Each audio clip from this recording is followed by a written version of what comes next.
अस्सलाम वालेकुम and good evening friends. क्या हाल है हम सबके? खैरियत से हैं? अच्छा दोस्तों, आज के लेसन में हम सीखेंगे किचन में इस्तेमाल होने वाली जो वोकेबलरी के अल्फाज हैं वो हम डॉइच में और इंग्लिश में सीखेंगे। ठीक है, तो इसको सब्सक्राइब कर दें ताकि आने वाली जो अपकमिंग अहम इंपॉर्टेंट वीडियोस हैं वो आप तक पहुंचती रहें। ठीक है, अगर आपने कहना है इन द किचन यानी किचन में, इसको डॉइच में कहेंगे इन द क्यूशे यानी किचन के अंदर। ठीक है, इन देयर क्यूशे, क्यूशे कहते हैं किचन को। डॉइच में वो है स्पून, स्पून कहते हैं चम्मच को, और इसको डॉइच में कहेंगे देयर ल्यूफल, देयर ल्यूफल। ठीक है, चम्मच को कहते हैं। और नाइफ, ठीक है, नाइफ कहते हैं चाकू को। ठीक है, इसको कहते हैं दस मैसा। दस, दस आर्टिकल है, और मैसा कहते हैं दी नाइफ यानी चाकू को, दस मैसा। और अगला लफ्ज है फोर्क। फोर्क कहते हैं वो कांटा जो होता है ना, चम्मच और कांटे के साथ मिला के आप जब खाते हैं, कांटे को जो कांटा होता है, इसकी तस्वीर भी आपको नजर आ रही है। इसको इंग्लिश डॉइच में कहते हैं दी गाबेल। दी आर्टिकल आएगा, दी गाबेल यानी कांटा। फोर्क इंग्लिश में फोर्क कहते हैं और डॉइच में कहते हैं दी गाबेल। और अगला लफ्ज है कप या मग। जो चाय पीने वाला कप होता है उसको कप भी कहते हैं या मग भी कहते हैं इंग्लिश में, और इसको डॉइच में कहेंगे दी ठास, दी ठास। ठीक है, यानी कि कप। अगला लफ्ज जो है वो है प्लेट। प्लेट को हम डॉइच में कहते हैं देयर ठेला, देयर ठेला। आर जो है आखिर में वो उसकी आवाज इतनी नहीं आएगी। ठीक है, देयर ठेला। अगला लफ्ज है बोल। ठीक है, यानी कि जो आप इस तस्वीर में आपको पता लग रहा है कि ये बोल क्या होता है, इसमें सालन वगैरह डालते हैं ना, इसको कहते हैं डिशूसल। ठीक है, डिशूसल। ओके, ये उससे बिल्कुल मिलता जुलता लफ्ज है। शलूसल कहते हैं ना, शलूसल चाबी को। ठीक है, देर शलूसल, तो ये उससे करीब तरीन लफ्ज है बिल्कुल। दी शूसल यानी कि बोल जिसमें वो सालन वगैरह डालते हैं, ये तस्वीर में आपको नजर आ रहा है। ठीक है, दी शूसल।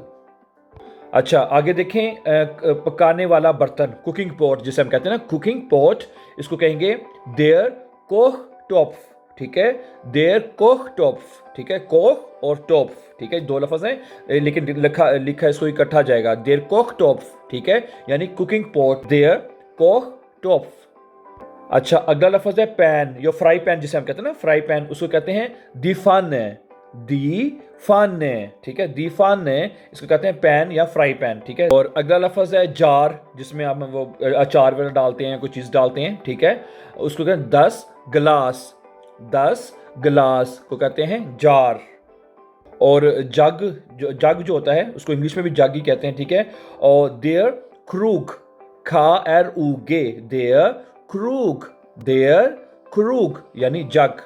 और अगला लफ्ज है टी पॉट। टी पॉट वो होता है जिसमें चाय डाली जाती है ना, चाय डालने वाला बर्तन जिसमें चाय डाली जाती है, उसको कहते हैं डॉइच में दी ठे खान।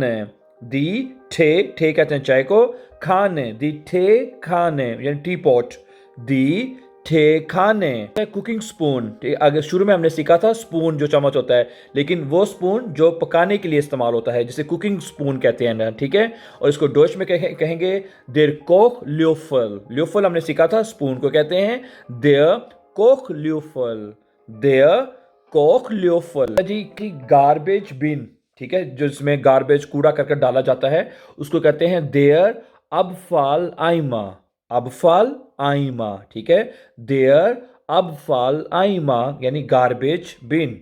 अच्छा, जो पानी का जो नल होता है, नल का जिसे हम कहते हैं, जिसे इंग्लिश में वाटर टैप कहते हैं ना, इसको डॉइच में कहते हैं देयर वासाहान। ठीक है, वासाहान कहते हैं वाटर टैप, यानी कि जो टैप होती है, टैप, ओके, नल का जो होता है। ठीक है, देयर वासाहान के छलनी, दस जीप। ठीक है, दस जीप, ओके, दस जीप, एस की आवाज जो जेड की निकलती है, दस जीप।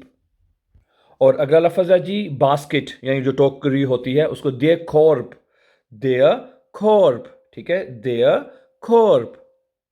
अच्छा, अगला जी सूप स्पून, यानी वो चम्मच जो जिसके साथ हम स्पून वो डालते हैं, सूप डालते हैं ना, जो थोड़ा सा आम चम्मच से बड़ा होता है, जरा गहरा होता है ना, वो दी जूफन खेला यानी कि सूप स्पून, सूप वाला चम्मच, दी फन खेला, तो ज़रूर पसंद आएंगे, वेरी इंफॉर्मेटिव होंगे आपके लिए। So thank you very much for watching, and before going please don't forget to subscribe so that you can find our upcoming videos.